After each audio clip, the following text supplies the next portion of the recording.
So yeah, we left the States 84, just for Christmas, came back, and then 85, started on 229 OCU at Conisbee, bless it, with the mighty F2 as it then was.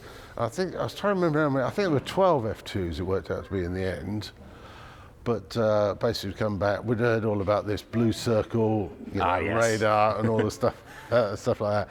Sadly, it was true, because the radar development wasn't as far advanced as it should be, and then to keep the aircraft flying and stuff like that, you had to put ballast in the front where the radar should have been. And so yeah, why not blue circles, people are coming out.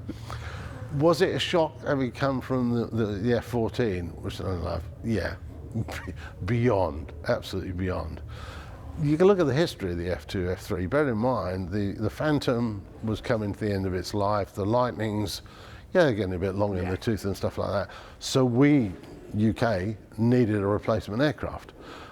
They'd actually looked at the F-14, they looked at the F-15, they looked at the F-16, they looked at them all, but I think it was A, probably cost, prohibitively expensive, and B, you needed to protect the European industry, and particularly British Aerospace. For us, British Aerospace said, yeah, they could develop a variant of the Tornado, call it Tornado ADV. Why not? It should have been there mid-70s, late 70s. As it was, here we are in 85, and we still haven't got it, Yeah. I know I'm not saying British Aerospace fell down on their promises, I don't know, I wasn't in procurement, stuff like that. But we'd ended up with the F2, this thing, bless it. And I haven't looked at my logbook, I'm sure I did fly this at some point. Yeah, was it ever a fighter? No, it was an air defense variant of a bomber. I think if you're being generous, you'd probably call it an Agile Interceptor.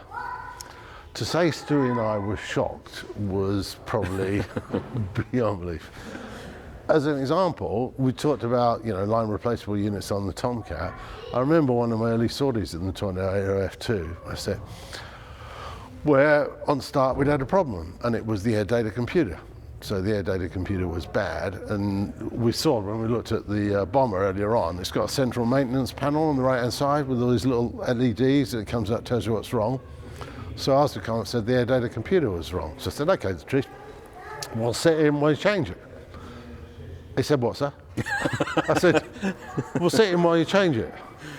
You're having a laugh, sir. No. He said, it's got to go in the hangar. We've got 12 hours of functionals. Wow. No, you're taking the piss. I said, no, that's what. So that was it, excuse me. You crew out, and I was thinking, what have we come to? Oh.